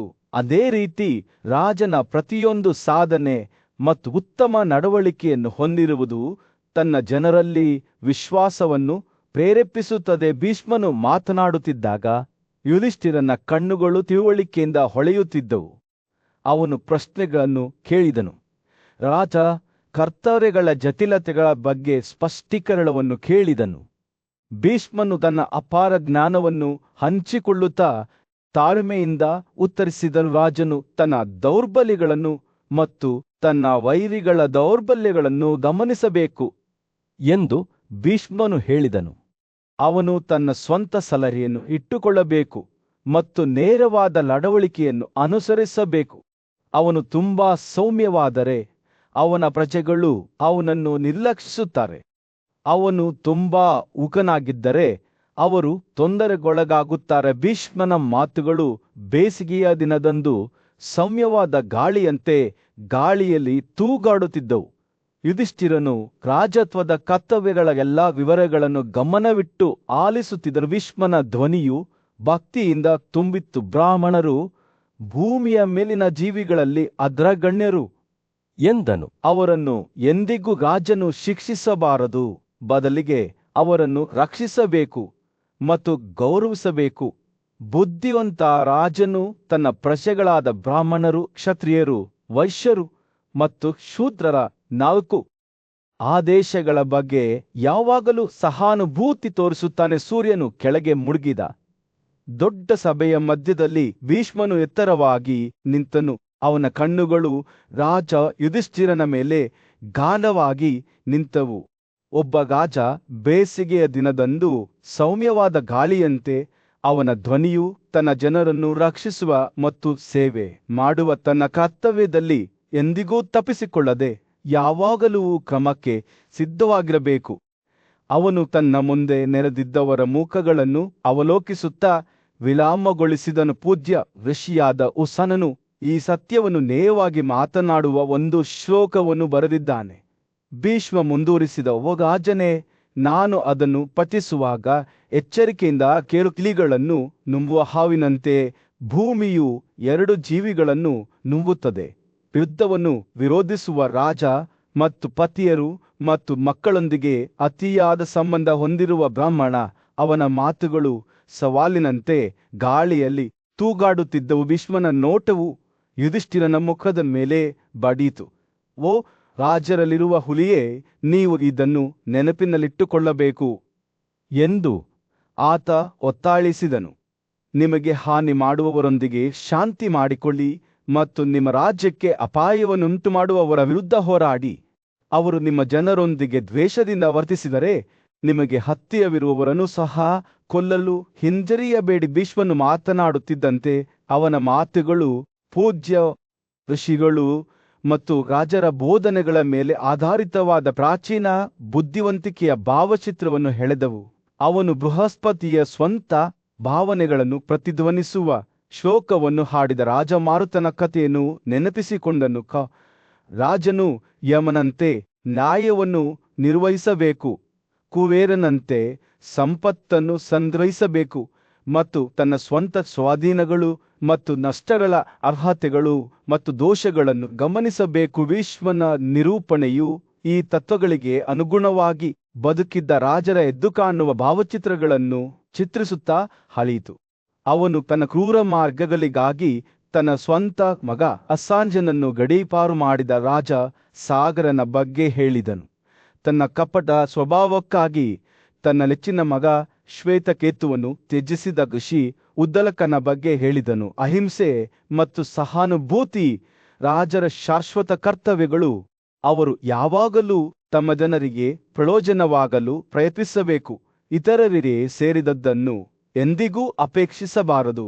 ರಾಜನು ಶಸ್ತ್ರಾಸ್ತ್ರಗಳಲ್ಲಿ ನುರಿತವನಾಗಿರಬೇಕು, ಆದರೆ ಉದಾರತೆ ಮತ್ತು ಸ್ವಯಂ ನಿಯಂತ್ರಣವನ್ನು ಸಹ ಅಭ್ಯಾಸ ಮಾಡಬೇಕು ಎಂದು ಭೀಷ್ಮನು ಹೇಳಿದನು.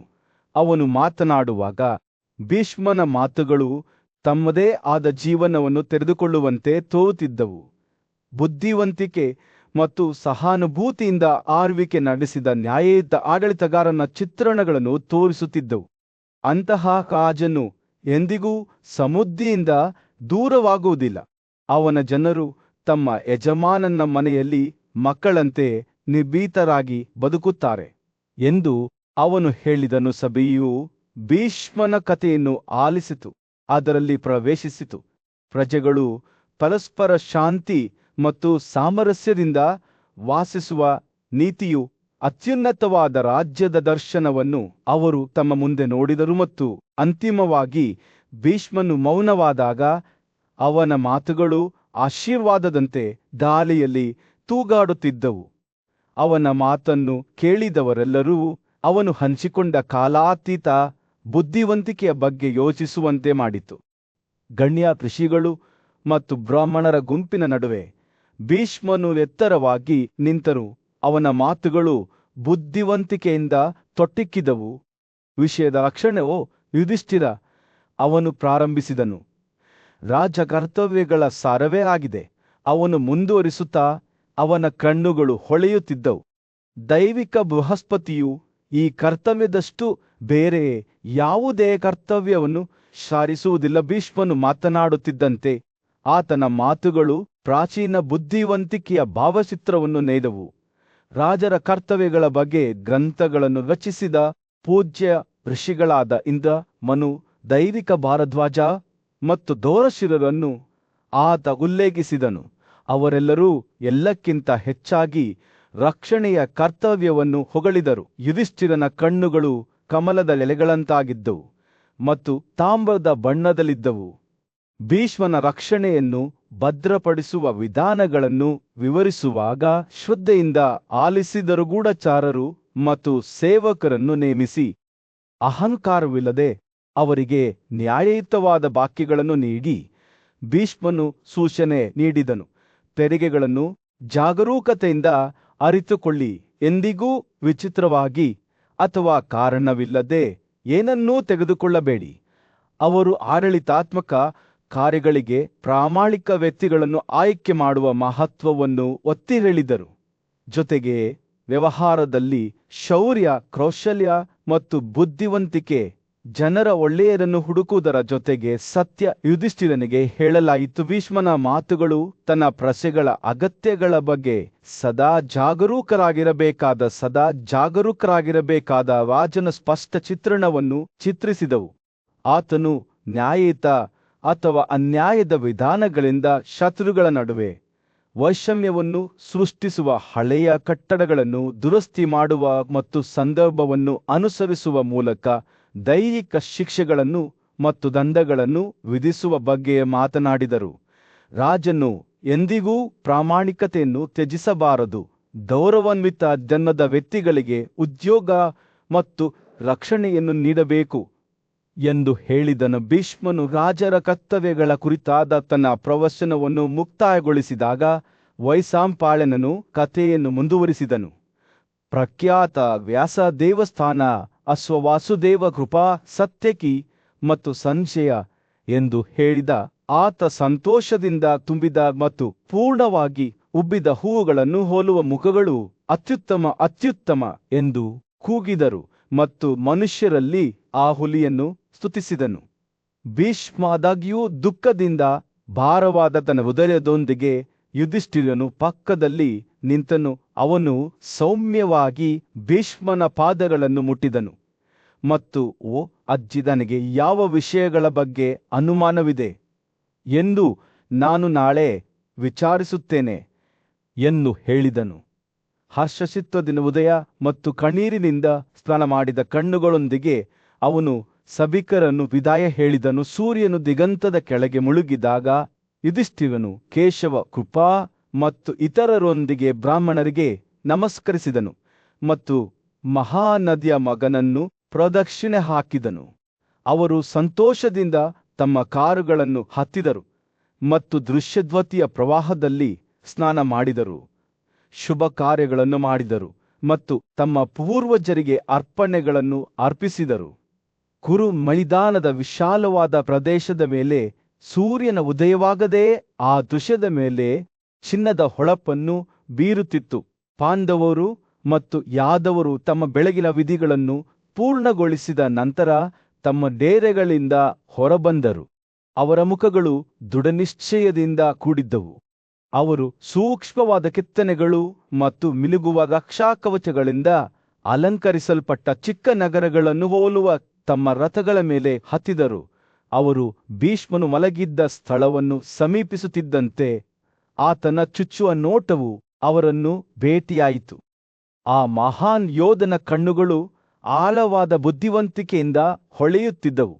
ಆತನು ತನ್ನೊಳಗೆ ಯುಗಗಳ ರಹಸ್ಯಗಳನ್ನು ಹೊಂದಿದ್ದನಂತೆ ನೀತಿವಂತ ಮತ್ತು ಪರಾಕ್ರಮಶಾಲಿ ರಾಜನಾದ ಯುಧಿಷ್ಠಿರನು ತನ್ನ ಕೈಗಳನ್ನು ಗೌರವದಿಂದ ಹಿಡಿದುಕೊಂಡು ಮುಂದೆ ಬಂದನು.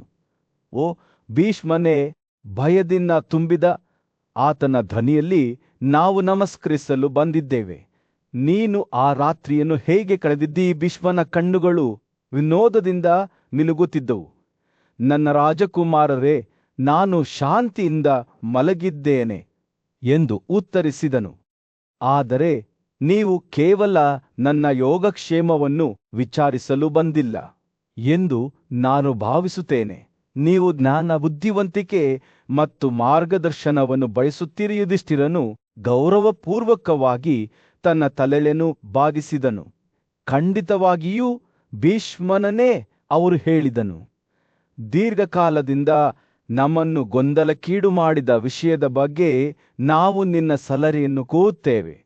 ರಾಜರು ಏಕೆ ಈ ಜಗತ್ತನ್ನು ಆಳುತ್ತಾರೆ?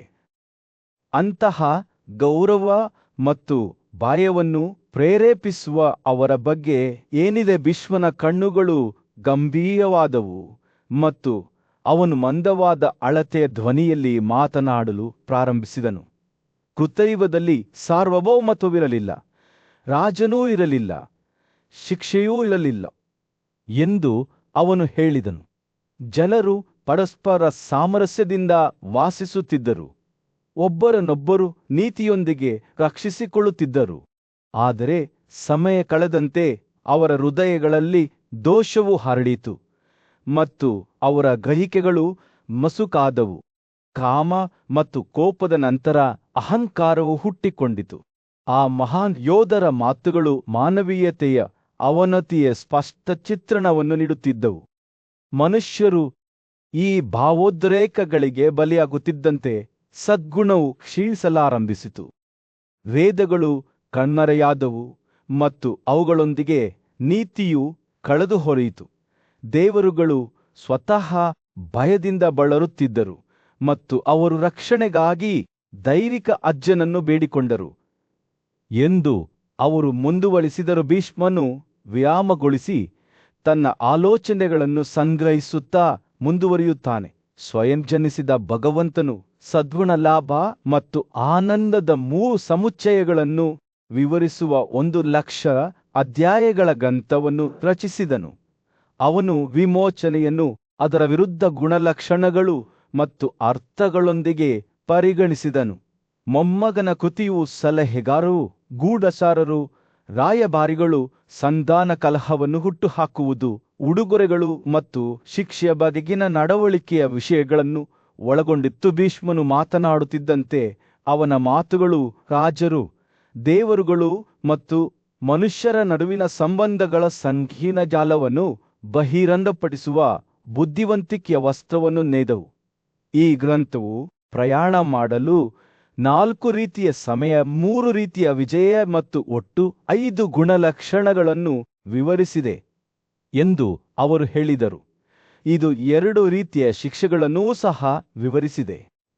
ಭೀಷ್ಮನ ಸುತ್ತಲೂ ನೆರೆದಿದ್ದ ಸಭೆಯ ಮೇಲೆ ಬೆಚ್ಚಗಿನ ಕಿತ್ತಳೆ ಬಣ್ಣದ ಹೊಳಪನ್ನು ಬೀರುತ್ತಾ ಸೂರ್ಯನು ರಾಜ್ಯದ ಮೇಲೆ ಮುಳುಗುತ್ತಿದ್ದನು. ಪೂಜ್ಯ ಯೋಧ ಮತ್ತು ಋಷಿ ಯುಧಿಷ್ಠಿರನನ್ನು ನೋಡಿದರು. ಅವನ ಕಣ್ಣುಗಳು ಬುದ್ಧಿವಂತಿಕೆಯಿಂದ ಹೊಳೆಯುತ್ತಿದ್ದವು. ಅವನು ಮಾತನಾಡಲು ಪ್ರಾರಂಭಿಸಿದನು. ಪರಾಕ್ರಮಶಾಲಿಯಾದವನೇ, ಈಗ ನನ್ನ ಮಾತನ್ನು ಕೇಳು, ಏಕೆಂದರೆ ನಾನು ನಿನಗೆ 4 ಜೀವನ ವಿಧಾನಗಳ ರಹಸ್ಯಗಳನ್ನು ತಿಳಿಸುತ್ತೇನೆ.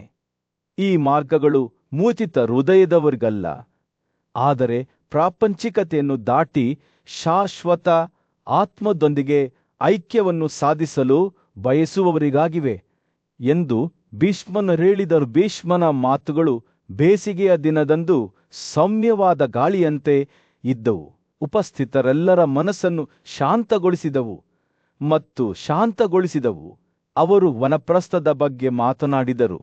ಅಲ್ಲಿ ಒಬ್ಬರು ಪ್ರಾಪಂಚಿಕ ಸಂಬಂಧಗಳನ್ನು ತ್ಯಜಿಸುತ್ತಾರೆ ಮತ್ತು ಪ್ರಕೃತಿಯ ಸೌಂದರ್ಯದಿಂದ ಸುತ್ತುವರೆದಿರುವ ಕಾಡಿನಲ್ಲಿ ವಾಸಿಸುತ್ತಾರೆ. ಬ್ರಹ್ಮಚರ್ಯ ಮಾರ್ಗವನ್ನು ಕರಗತ ಮಾಡಿಕೊಂಡವರಿಗೆ ಆಸೆರಳು ಅಥವಾ ಲಗತ್ತುಗಳಿಲ್ಲದೆ ಬದುಕುವವರಿಗೆ, ತಮಗೆ ಬಂದ ಯಾವುದೇ ದಾನವನ್ನು ಅವಲಂಬಿಸಿ ಬದುಕುವವರಿಗೆ ಭೈಕ್ಷ್ಯದರ ವಿಧಾನವಾಗಿತ್ತು. ಭೀಷ್ಮನು ವಿವರಿಸಿದಂತೆ ಗರ್ಹಸ್ಥ್ಯ ವಿಧಾನವು ಒಂದು ದೊಡ್ಡ ಅರ್ಹತೆ ಮತ್ತು ಸಾಧಿಸಲು ಕಷ್ಟವಾಗಿತ್ತು. ವೇದಗಳನ್ನು ಅಧ್ಯಯನ ಮಾಡಲು, ಮಕ್ಕಳನ್ನು ಪಡೆಯಲು, ಜೀವನದ ಸಂತೋಷಗಳನ್ನು ಆನಂದಿಸಲು ಮತ್ತು ಪ್ರಾಪಂಚಿಕ ಬಯಕೆಗಳಿಂದ ಬೇರ್ಪಟ್ಟು ಉಳಿಯಲು ಬ್ರಾಹ್ಮಣನ ಅಗತ್ಯವಿತ್ತು. ನಿಜವಾದ ಗೃಹಸ್ಥ್ಯ ನಿವಾಸಿ ತನ್ನ ವಿವಾಹಿತ ಪತ್ನಿಯೊಂದಿಗೆ ತೃಪ್ತನಾಗಿರುತ್ತಾನೆ, ಧರ್ಮಗ್ರಂಥಗಳ ನಿಯಮಗಳನ್ನು ಪಾಲಿಸುತ್ತಾನೆ ಮತ್ತು ಯಾರಿಗೂ ಎಂದಿಗೂ ಒಲವು ಅಥವಾ ಅಸಮಾಧಾನವನ್ನು ತೋರಿಸುವುದಿಲ್ಲ. ಭೀಷ್ಮನು ಮಾತನಾಡುತ್ತಿದ್ದಂತೆಯೇ ಯುಧಿಷ್ಠಿರನು ಕುತೂಹಲದಿಂದ ಆಲಿಸಿದನು. ಆಶ್ಚರ್ಯದಿಂದ ಅವನ ಕಣ್ಣುಗಳು ಅಗಲವಾದವು. ಮಹಾವಿಷ್ಣು ಮುಂದುವರಿಸಿದನು, ಈ ಉನ್ನತ ಜೀವನ ಶೈಲಿಯನ್ನು ನಡೆಸುವವರ ಕರ್ತವ್ಯಗಳು ಕುತುರು ಮತ್ತು ಪತ್ನಿಯರ ಬೆಂಬಲ ಮತ್ತು ವೇದಗಳ ಅಧ್ಯಯನ ಎಂದು ಪ್ರಸಿದ್ಧ ಋಷಿಗಳು ಹೇಳಿದ್ದಾರೆ. ಅವನು ತನ್ನ ತುಟಿಗಳ ಮೇಲೆ ಒಂದು ನಗುವಿನ ಸುಳಿವನ್ನು ನಿಲ್ಲಿಸಿದನು. ನಾರಾಯಣನು ಸ್ವತಃ ಹಾಡಿದ ಪದ್ಯವನ್ನು ನಾನು ಪುನರಾವರ್ತಿಸುವಾಗ ನನ್ನ ಮಾತನ್ನು ಕೇಳಿ ಭೀಷ್ಮನು ಹೇಳಿದನು, ಸತ್ಯ, ಸರಳತೆ, ಅತಿಥಿಗಳ ಪೂಜೆ, ನೈತಿಕತೆ ಮತ್ತು ಲಾಭವನ್ನು ಪಡೆದುಕೊಳ್ಳುವುದು ಮತ್ತು ತನ್ನ ಸ್ವಂತ ವಿವಾಹಿತ ಪತ್ನಿಯರ ಆನಂದದಿಂದ ಒಬ್ಬರು ಇಲ್ಲಿ ಮತ್ತು ಭವಿಷ್ಯದಲ್ಲಿ ವಿವಿಧ ರೀತಿಯ ಸಂತೋಷವನ್ನು ಆನಂದಿಸಬೇಕು. ಈ ಮಾತುಗಳು ಸಭೆಯಾದ್ಯಂತ ಪ್ರತಿಧ್ವನಿಸುತ್ತಿದ್ದಂತೆ ಉಪಸ್ಥಿತರಿದ್ದವರೆಲ್ಲರಲ್ಲೂ ಭಯದ ಭಾವವು ನೆಲೆಗೊಂಡಿತು. ಈ ಮಾರ್ಗಗಳನ್ನು ಅನುಸರಿಸುವ ಮೂಲಕ ಯಾವುದೇ ಕೊಳೆಯುವಿಕೆಯನ್ನು ತಿಳಿಯದೆ ಶಾಶ್ವತ ಆತ್ಮದೊಂದಿಗೆ ವಿಲೀನಗೊಳ್ಳಬಹುದು ಎಂಬ ಸತ್ಯವನ್ನು ಮಹಾನ್ ಋಷಿಗಳು ನಿಜವಾಗಿಯೂ ಮಾತನಾಡಿದ್ದರೂ ಬ್ರಹ್ಮಚರ್ಯ ವಿಧಾನವು ಅವುಗಳಲ್ಲಿ ಅತ್ಯಂತ ಕಠಿಣವಾದದ್ದು ಎಂದು ಭೀಷ್ಮನು ವಿವರಿಸಿದನು. ಈ ಮಾರ್ಗವನ್ನು ಅಳವಡಿಸಿಕೊಂಡ ಬ್ರಾಹ್ಮಣನು ಕಠಿಣವಾದ ಪ್ರತಿಜ್ಞೆ ಮತ್ತು ಸ್ವಯಂ ಶಿಸ್ತಿನ ಜೀವನವನ್ನು ನಡೆಸುತ್ತಿದ್ದನು. ತನ್ನ ಗುರುಗಳ ಸೂಚನೆಗಳನ್ನು ಪಾಲಿಸುತ್ತಿದ್ದನು ಮತ್ತು ದೇವತೆಗಳಿಗೆ ಗೌರವ ಸಲ್ಲಿಸುತ್ತಿದ್ದನು. ಅವನು ಎಂದಿಗೂ ಪ್ರಾಪಂಚಿಕ ಚಟುವಟಿಕೆಗಳಲ್ಲಿ ತೊಡಗುವುದಿಲ್ಲ, ಯಾರ ಮೇಲೂ ಒಲವು ತೋರುವುದಿಲ್ಲ ಅಥವಾ ಅಸಮಾಧಾನವನ್ನು ತೋರಿಸುವುದಿಲ್ಲ. ಸೂರ್ಯನು ದಿಗಂತದ ಕೆಳಗೆ ಮುಳುಗಿ ರಾಜ್ಯವನ್ನು ಮೃದುವಾದ ಸಂಜೆಯ ಹೊರಪಿನಲ್ಲಿ ಮುಳುಗಿಸಿದಾಗ ಭೀಷ್ಮನು ತನ್ನ ಪ್ರವಚನವನ್ನು ಮುಕ್ತಾಯಗೊಳಿಸಿದನು. ಸಭೆಯು ಒಂದು ಕ್ಷಣ ಮೌನವಾಗಿತ್ತು. ಮಹಾವಿಷ್ಣುವಿನ ಮಾತುಗಳ ಭಾರವನ್ನು ಹೀರಿಕೊಂಡಿತು. ನಂತರ ಮಾತನಾಡದ ಒಪ್ಪಿಗೆಯಂತೆ ಅವರು ತಮ್ಮ ಆಸನಗಳಿಂದ ಎದ್ದು ಚದುರಲು ಪ್ರಾರಂಭಿಸಿದರು. ಕಾಡಿನ ಮೂಲಕ ಅವರ ಪ್ರಯಾಣದ ಮಧ್ಯೆ ಪಾಂಡವ ಸಹೋದರರಲ್ಲಿ ಹಿರಿಯನಾದ ಯುಧಿಷ್ಠಿರನು ಪೂಜ್ಯ ಹಿರಿಯ ರಾಜನೀತಿಜ್ಞನಾದ ಭೀಷ್ಮನ ಕಡೆಗೆ ತಿರುಗಿ ಭವಿಷ್ಯದಲ್ಲಿ ಅವರಿಗೆ ಸಂತೋಷ ಮತ್ತು ಸಮೃದ್ಧಿಯನ್ನು ತರುವ ಕರ್ತವ್ಯಗಳ ಬಗ್ಗೆ ಮಾರ್ಗದರ್ಶನವನ್ನು ಕೇಳಿದನು. ನಮಗೆ ತಿಳಿಸಿ, ಭೀಷ್ಮನೇ ಬುದ್ಧಿವಂತಿಕೆಯ ಆಳವಾದ ಹಂಬಲದಿಂದ ತುಂಬಿದ ಅವನ ಕಣ್ಣುಗಳು ಸಂತೋಷ ಮತ್ತು ಸದ್ಗುಣಗಳಿಂದ ತುಂಬಿದ ಜೀವನವನ್ನು ಖಚಿತಪಡಿಸಿಕೊಳ್ಳಲು ನಮ್ಮ ವ್ಯವಸ್ಥೆಯ ಸದಸ್ಯರಾಗಿ ನಾವು ತೆಗೆದುಕೊಳ್ಳಬೇಕಾದ ಕ್ರಮಗಳು ಯಾವುವು ಎಂದು ಯುಧಿಷ್ಠಿರನು ಕೇಳಿದನು. ಪ್ರಶ್ನೆಯ ಸಂಕೀರ್ಣತೆಗಳ ಬಗ್ಗೆ ಯೋಚಿಸುವಾಗ ಭೀಷ್ಮನ ಕಣ್ಣುಗಳು ಮೋಡದಂತೆ ಕಾಣುತ್ತಿದ್ದವು. ಒಂದು ಕ್ಷಣದ ಮೌನದ ನಂತರ ಅವನು ಮಾತನಾಡಲು ಪ್ರಾರಂಭಿಸಿದನು.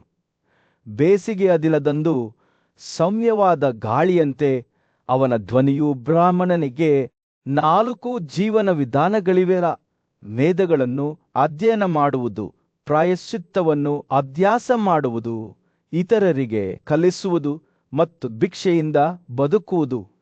ಈ ಮಾರ್ಗಗಳನ್ನು ಅವರಿಗೆ ಮಾತ್ರ ನಿಗದಿಪಡಿಸಲಾಗಿದೆ.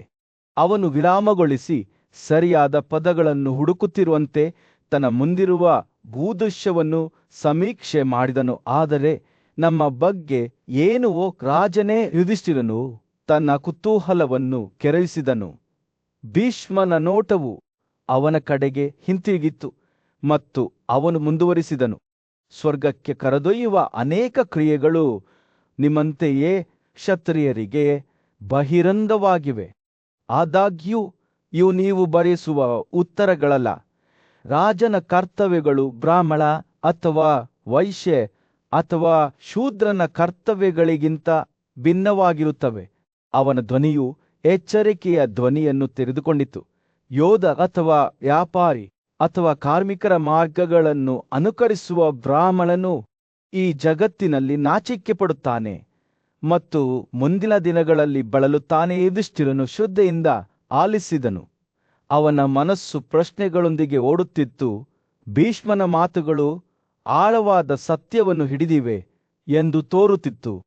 ಆದರೆ ಅವರಿಗೆ ಇದ ಅರ್ಥವೇನು, ಅವರ ಆಸೆಗಳನ್ನು ಅನುಸರಿಸುವವರ ಬಗ್ಗೆ ಏನೆಂದು ಯುಧಿಷ್ಠಿರನು ಕೇಳಿದನು.